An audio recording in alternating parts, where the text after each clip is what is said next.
What's up, everybody? It's your boy JP, back again with another video, and today I have the RedMagic 6. Yes, sir, one of my favorites. Those of you that know me, y'all know that I always end up choosing the RedMagic phones over the others. Man, spec to price ratio, it just can't be beat. I'm sorry. Yeah, the Asus ROG phones do have a fantastic accessory ecosystem. But the phones themselves generally cost way more. Of course, the ROG Phone 5 isn't as high as people think it is. It's not $1,000. The Ultimate is, yeah, it's like $1,200 or $1,300, and you got the Pro, which is like $900 or something like that. But the standard ROG Phone 5 is, you can get for like $700. But it also only has like 8 gigs of RAM. In the US, ZTE or Nubia, whatever you want to call them by, they offer the RedMagic 6 starting with 12 gigs of RAM and 128 gigs internal for $600. And then you got the Pro for $700. That has 16 gigs of RAM and 256 gigs of internal storage. Now, there are variants of this phone available overseas that do come in as low as 8 gigs of RAM and as high as 18 gigs of RAM, like the ROG Phone 5 Ultimate. But here in the US, they sell the 12 gig and 16 gig variants. And really, 12 gigs for $600, $599, however you want to say it, for 12 gigs, that is a sweet spot. Only thing better was more internal storage. It's rare to see a phone with 12 gigs of RAM that doesn't have at least 256 gigs of internal storage. The fact that this has 128, it's kind of it's odd. It's odd. And I wouldn't gripe about it really at all if it had expandable memory. Which it doesn't. And after reviewing the Pogo X3 Pro a week or so ago on my channel, or overviewing it, I should say. I don't think the excuse of external memory slowing down the internal memory is a good enough excuse anymore. Granted, it does, no doubt, but the Pogo X3 Pro, as I said in the video, that's the first phone I've seen that has UFS 3.1 capable internal storage and still had expandable memory. Because I always thought that maybe that was the reason why. Not the reason, but a reason. That internal storage was becoming faster and faster, thanks to UFS 2.2 and then UFS 3.1. I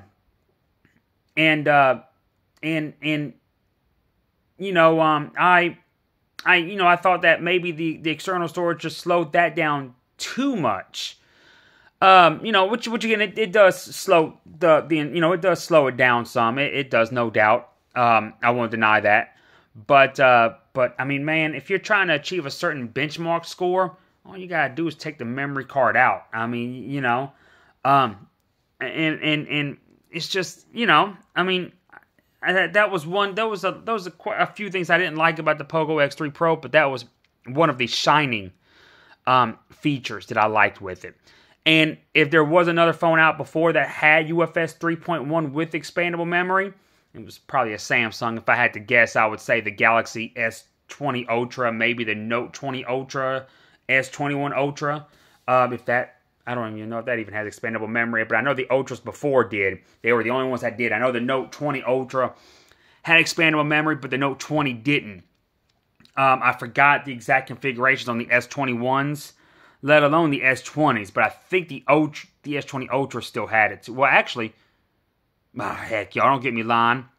I had an S20 and I think it did, but the S21 didn't. I know that for a fact. Anyways, I can't keep up sometimes, or at all, really. So I'm not gonna beat the dead horse here. Let's move on here. Snapdragon 888 processor, Adreno 660, flagship specs. Again, like Flossie says, flagship specs, bro. I mean, you already know. You already know what you're dealing with here. In-display fingerprint sensor, very fast facial recognition. It has a sleek body. I really like the body to this phone here. They did a really good job. Want to see if I can get the... let me see if I can... it does have always on display, of course. And of course, it has your RGB here. You can't really see these in the light for some reason. Well, actually, I don't even have them lit up. I thought it was just the camera for some reason there. But I thought I had those working, actually. So, let's see. Yeah. Like, I don't even know what I even did wrong. anyways, I'm not too worried about it there. Just let you see the symbol there. It's breathing there. It does have a glass design. The Pro, this area right here is actually a sheet of metal because it's part of the advanced cooling mechanism that the Pro has over the standard 6. But the 6 still has all new 6th generation ice cooling. And that's without even getting the ice dock.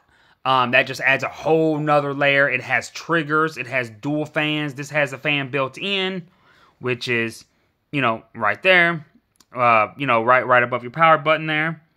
Let's see there. You have your volume rocker, another vent. There's your switch right there for the game mode, the RedMagic mode there. Your headphone jack. That's right. Headphone jack. And if I can get this here to focus here better. Got your Type-C, your speaker.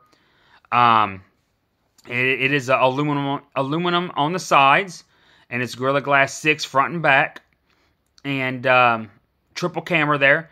It does have a 64 megapixel camera.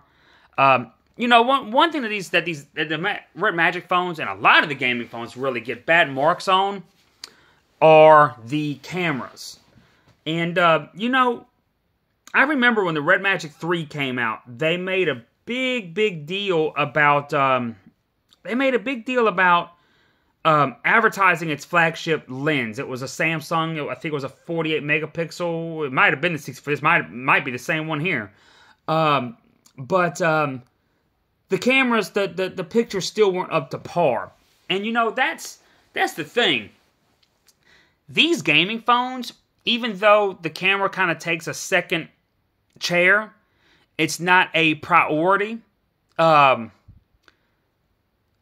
of these gaming phones, like the RedMagics and your ROG phones especially, they actually don't come with crappy camera hardware. These actually do come with, near flagship quality lens, if not from at least the year before. Because I know the RedMagic 3 had the current lens that every phone was coming out with, and was a big deal on every other phone. But on the RedMagic 3, it was overshadowed by the gaming, capabilities of the phone. But these phones do not actually come with crappy, mediocre lens. It's the software that drives them that makes your pictures and your videos so mediocre. But the hardware is there. Now, since the RedMagic 3, they haven't really advertised the cameras too much. But these things, man, you put Google's camera software on these things, and they like G-Lens, I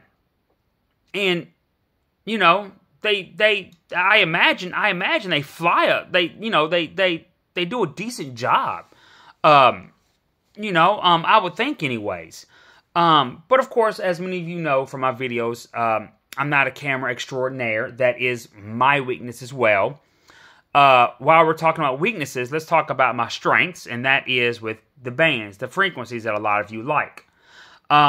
Just like last year with the RedMagic 5G and RedMagic 5S, RedMagic 6 does not list any US 5G bands besides band N41, I think, if I'm not mistaken, which most foreign phones do have that listed. I've gone over that before.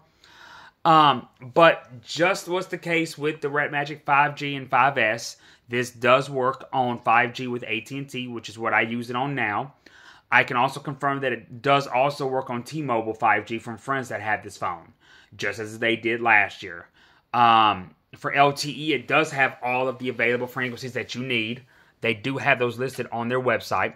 I think it may even include band 71, but don't quote me on that. But it does have band 66 for T-Mobile LTE. But again, it does work on T-Mobile 5G as well. This phone is blazing fast.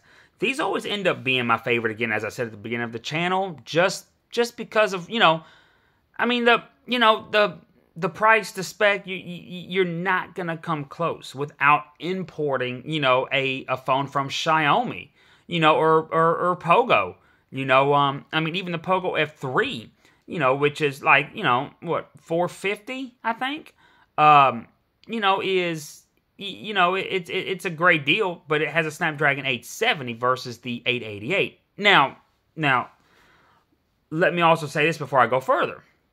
That's still a fantastic deal, a Pogo F3 for $450 with a Snapdragon 870.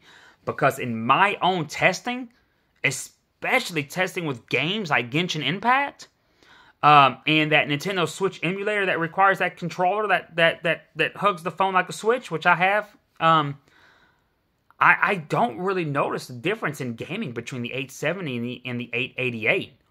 Granted, the 870 has the Adreno 650 and not the Adreno 660, but you are getting a processor with a higher clock speed, for what that's worth, if that matters.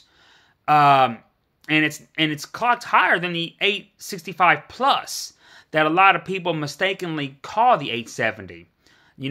As I've said, it's actually an 865 Plus Plus, or an 865 Pro, as I would call it if I had to. But gaming-wise, the 870 does just as good as the 888. I mean, maybe a couple years down the road, we'll see something that runs better on the 888 as it would on the 870.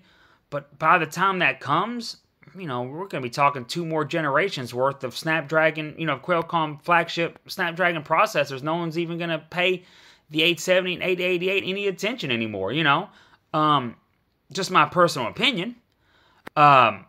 Really quick while I'm thinking about it too. I know I go back and forth sometimes, but there's your case that comes with the phone.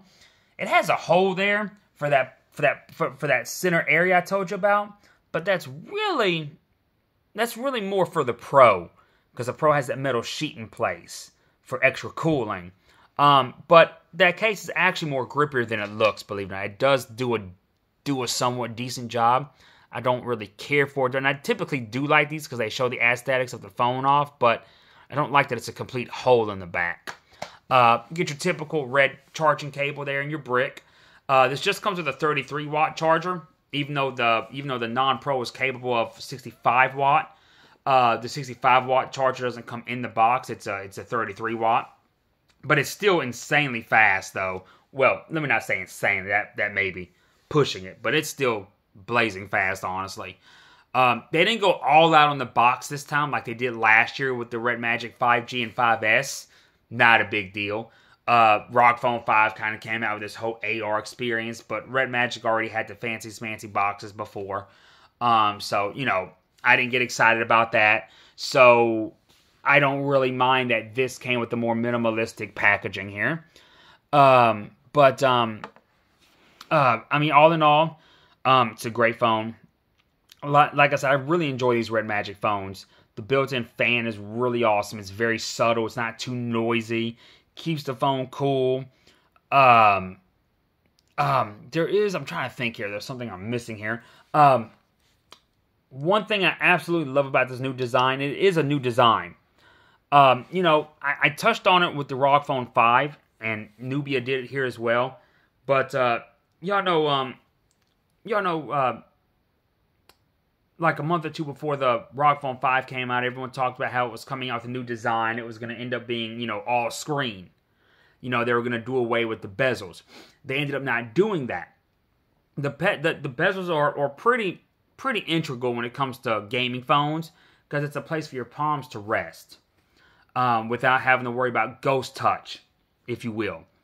And of course, Xiaomi has managed to make gaming phones without the ghost touch thing, while and making their phones all screen with the Black Shark 4 and the newly announced today Redmi K40 Gaming Edition. And that's something I want to get my hands on because it has a Dimensity 1200, and I'm very interested to see its gaming capabilities, because I have a feeling that for the price, it's going to undercut even the Pogo F3.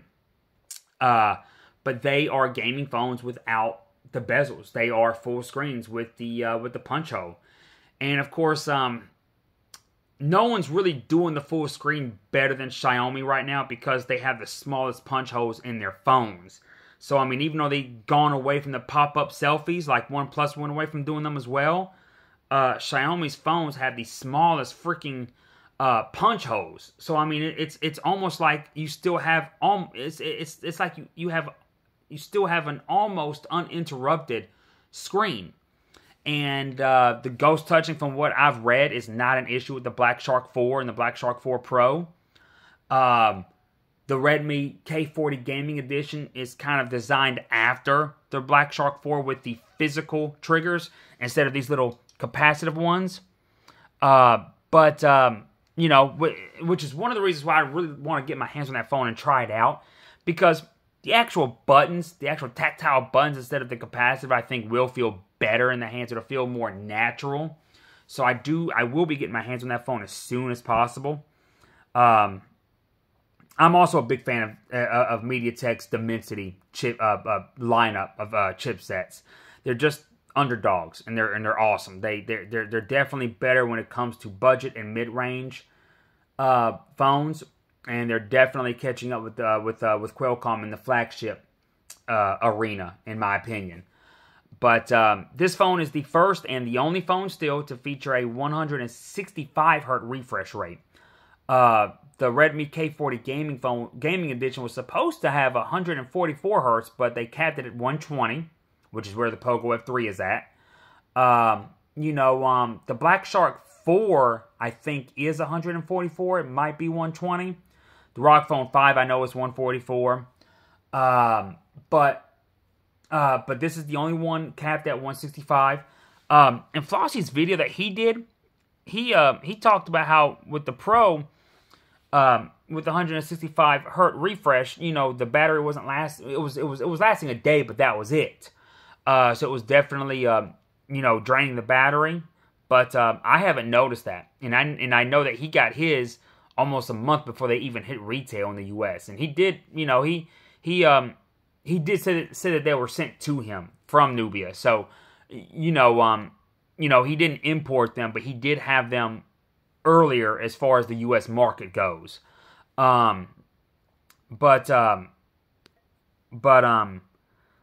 actually haven't had that experience. The 165, I keep it on the 165 Hz refresh rate, and it is an AMOLED panel. Obviously, it's 6.8 inches, and man, the battery's been a beast. I mean, it's not even a 6,000 milliamp battery. But it's been a monster when it comes to to maintaining the highest refresh rate possible. It's been fantastic, and I mean I can't say it's noticeable to 144 Hz. But there was a time where I couldn't tell 144 Hz to 120. But when I put this 165 up against 120, I can tell the difference. So that, I guess, in a way means that I am telling a difference with 165 as opposed to 144. But highly impressed. I like the fact that RedMagic keeps pushing the boundaries of refresh rates. Even if there's not even any games out that are able to take advantage of that yet, it's future-proofing to the next level. And I hope RedMagic keeps doing that, because that just, because for the price point, you can't beat that. That's bragging rights. I don't care what you say. That's just freaking awesome. The RedMagic interface is, it doesn't, really, it's it kind of is, in a way, very stockish looking, or very stockish feeling, I should say. Just more bubbly. And, I mean, let's be honest, that's what Oxygen OS, the Oxygen UI from OnePlus, that's what they've done. They were known for being very stockish, but last year with the OnePlus 8 series, their icons became more bubbly than stockish. And that's something that the RedMagic interface has always had. Since the first RedMagic that I tried out, which was the second one, the RedMagic Mars. And really, their UI has gotten more and more stockish. It's just more bubbly, and again, OnePlus is doing that too, so I don't really see the complaint. I do still find it funny that after all these years, though, after 2 or 3 years of these phones, Nubia still doesn't have their translation on point. I still notice the silliest, the funniest little translation bloops, and I can't think of one right now. You just have to come across it. And it's just really, it's funny, and these are translation bloops that I expect from some of these Xiaomi phones that never see the light of day in the U.S. and they don't even have them. It's just they're very well translated. It's a Nubia thing. I don't know what it is. It's the funniest thing. But it doesn't matter. It doesn't change your experience. It doesn't make the phone any less than what it is. Again, man, it's capable of 65 or 67 watts, but again, it's 33 watts in the box. Charges very fast, though, for what that is. Back to the screen, they like the ROG Phone 5, when it was being shown off, and it was, kind of like camouflage before it came out, and a lot of people thought they were going for the all-screen effect, and they ended up just making the screen bigger, and they made the screen stretch further. So they didn't actually increase the physical real estate of the phone, but they managed to give it a bigger screen. Because the ROG Phone 5 went from previously a 6.6 inch almost to a 6.7 inch. And they just made the bezels thinner, but they still exist. And the front-facing camera is still in that bezel. RedMagic ended up doing the same exact thing, and they actually managed to squeeze an even larger screen.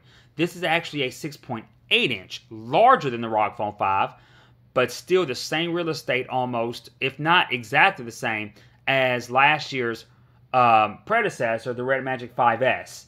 And they still managed to have your front-facing camera in that top bezel. Very minimalistic, though. From a distance, you would think this was an all-screen phone. I mean, they did it even better than the ROG Phone 5. And that was a big deal with the ROG Phone 5. I always loved the design of these phones. It kind of has like an industrial feel to it as well. Well, maybe not industrial, because they're definitely not IP rated. They're not water resistant or dust resistant or anything. So maybe industrial wasn't the right word, but I use that term for the heft, how solid they feel in the hand. It feels very solid in the hand, like it just won't go anywhere. But it's still very slippery, though. It's still a slick phone here. But the design is beautiful. They call this Eclipse Black. It's a color that Nubia's had for a few years now, if not all the years that the RedMagics have been out. But anyways, let me know what y'all think in the comments. I hope y'all enjoyed this phone right here.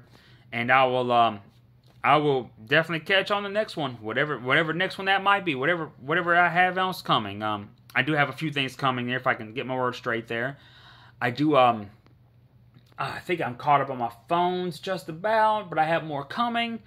But I do got a couple more watches I got to do. I just posted my video for the OnePlus watch yesterday, so y'all check that out. But again, as I already said, I will see you on the next video. Peace out.